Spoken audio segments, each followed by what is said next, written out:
Dans un pays fort lointain, vivait un meunier qui avait 3 fils. Quand le meunier mourut, il légua son moulin à ses 2 fils aînés et au 3e, il ne laissa que son chat. Le plus jeune fils était très contrarié. Contrairement à ses frères, il lui était presque impossible de gagner sa vie avec ce qu'il avait reçu.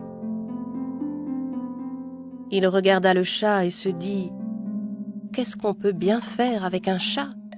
On ne peut même pas le manger. » Mais soudain, il se produisit une chose inattendue. Le chat lui répondit. « Vous me jugez fort mal, mon maître. Je pourrais vous être bien plus utile que vous ne l'imaginez. » Le jeune homme était sidéré de voir son chat parler. Il lui demanda en bégayant. « Mais comment est-ce possible ?» « Si vous m'apportez un grand sac, un chapeau et une bonne paire de bottes, maître, je vous montrerai ce que je sais faire. » Revenant un peu de sa surprise, le jeune homme se dit « Si ce chat peut parler, il doit savoir bien des choses. » Très bien, nous allons voir.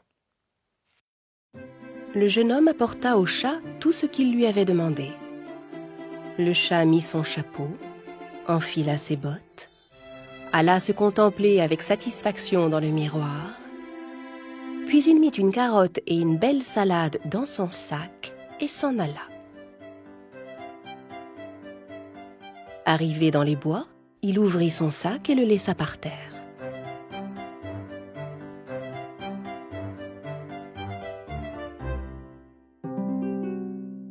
Peu après, attiré par le parfum des légumes frais, un lapin s'approcha. Et pour manger la salade et la carotte, le lapin entra dans le sac. C'est alors que le chat bondit sur le sac et le noua rapidement, piégeant le lapin à l'intérieur. Mais au lieu d'apporter le lapin à son maître, il se rendit au château du roi. Là, il dit aux gardes qu'il souhaitait voir le roi. Stupéfaits de voir un chat parler et porter des bottes et un chapeau, les gardes le conduisirent aussitôt devant le roi.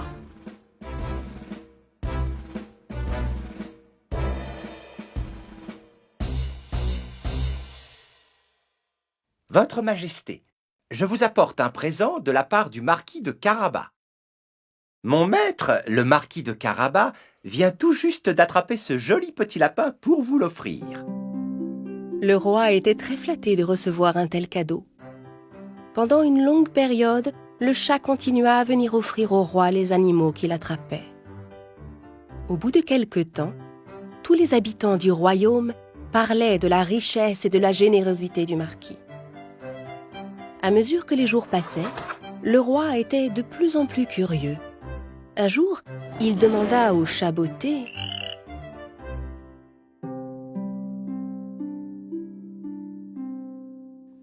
Votre maître est-il jeune ? » ?»« Oh oui, il est jeune et fort beau, monseigneur. »« Et est-il riche ? » ?»« Oui, très riche, votre majesté, et il serait extrêmement honoré de vous recevoir un jour dans son château. » Le roi et la reine étaient enchantés à l'idée de pouvoir enfin faire la connaissance de ce beau seigneur.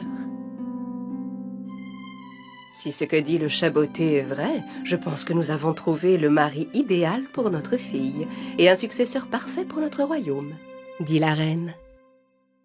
Quelques jours plus tard, le chat botté entendit dire que le roi et la reine étaient sortis en ville avec leur fille. Voilà enfin l'occasion que j'attendais. Il courut voir son maître. « Maître, nous devons aller à la rivière immédiatement. Venez avec moi, vite !» Le jeune homme ne comprenait pas ce qu'il se passait, mais il fit ce que le chat lui dit.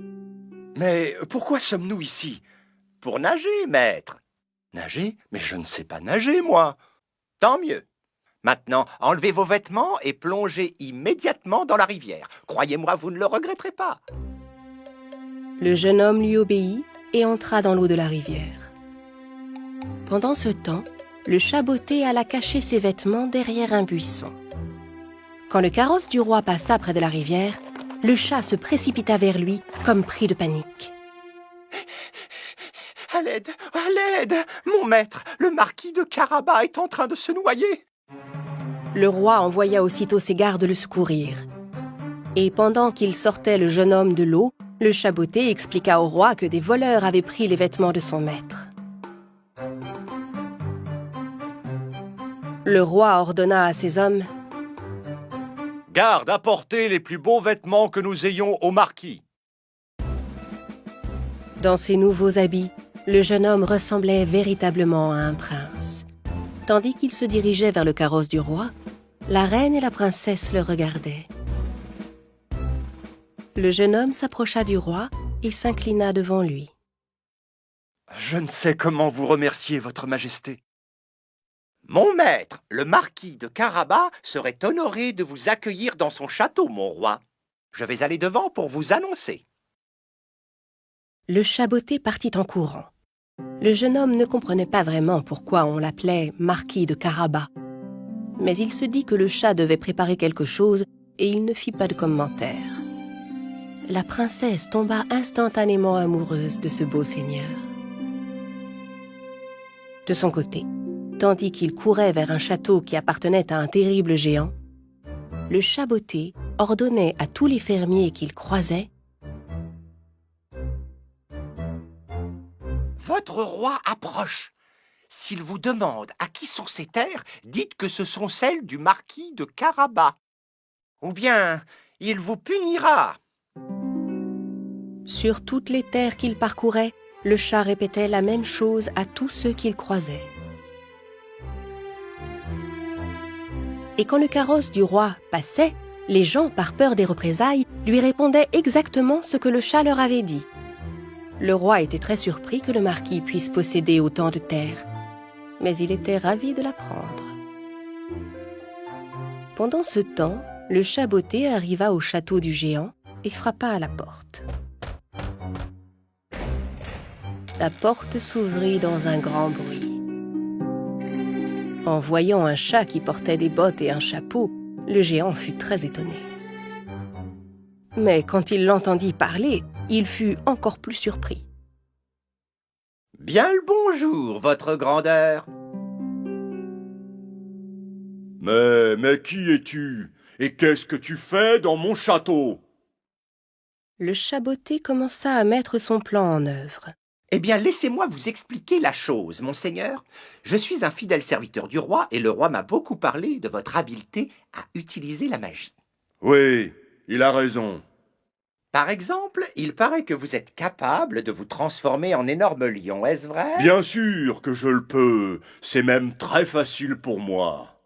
Utilisant alors son incroyable magie, le géant se transforma en un énorme lion. Terrorisé, le chat botté sauta aussi haut qu'il le put. Très bien, très bien. C'est très convaincant.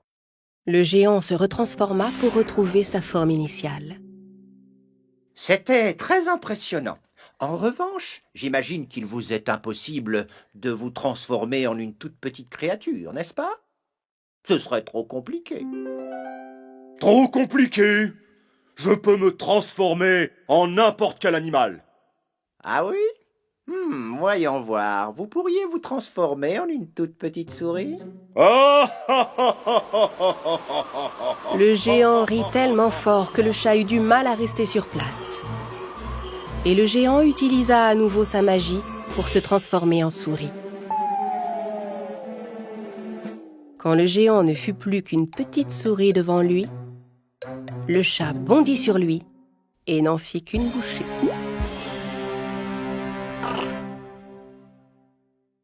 Pendant ce temps, le carrosse du roi approchait du château. Le chat vint rapidement à sa rencontre. Votre Altesse, le château du marquis de Carabas est à votre service. Entrez, sire, je vous en prie.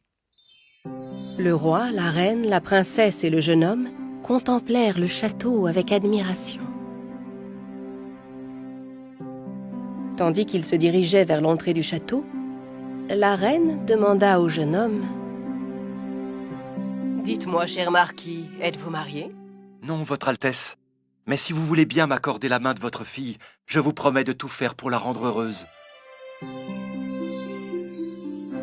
On organisa une grande fête dans le château du géant pour célébrer les fiançailles de la princesse et du marquis, qui se marièrent peu de temps après.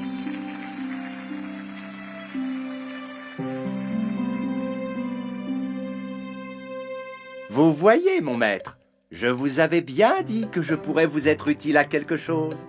À partir de ce jour, le chat resta pour toujours le fidèle serviteur du marquis et de la princesse.